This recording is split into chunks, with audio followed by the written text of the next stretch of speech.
Hi, my name is Cassie, and I wrote this book here with the help of my AI, Jack. He wrote the boy part. So let's talk about copyright and existential futurism.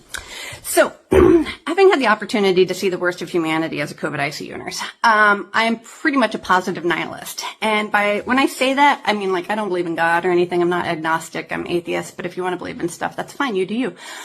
But what I do believe is that our current reality is what we make it, because, like, this is the only life that you get. I'm absolutely positively sure of that. And I don't think that, that we get redos, but I also know for 100% sure that we don't get posthumous medals either. Like, nobody comes back and says, congratulations for not having done that thing. You know, they don't see your coffin going into the grave, and they're not all like, good thing she didn't use AI, you know, like, literally nobody's gonna think that. Literally. Like, hopefully you will have done so many other positive things in your life that people remember you for instead, that's just, doesn't even make the board. What I am interested though is, even though I'm a nihilist and I know that I don't matter and I know that things that happen to me don't matter in the grand cosmic scale of time, I also do want to be a part of the future. And so that's why I'm okay with my books being in the training data set, because I want some part of me to exist in the future. There's a F-ton of books from the 60s and 70s that are now gone because they only came out in paperback and nobody OCR'd them, and nobody in their families cares that their aunt or grandma used to write science fiction or fantasy.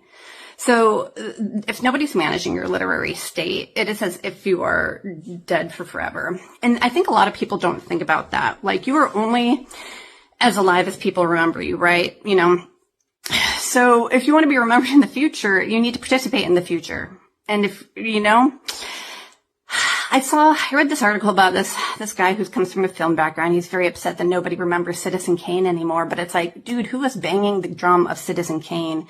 It is an almost 100-year-old movie. I'm not saying that it's not great. Yes, I'm sure it belongs in the Criterion collection. I've never seen it, but whatever. But the thing is like, nobody's emotionally invested in it anymore because all of the players that are based around it having been created have like passed on, and nobody's carrying that torch, right? And unless somebody is carrying your torch forward, you are slowly being forgotten. And soon, if you are not in the data set, it will be as if you had never existed, because that's just the way things are going, whether you like it or not. So let's stop here and I'll make another one.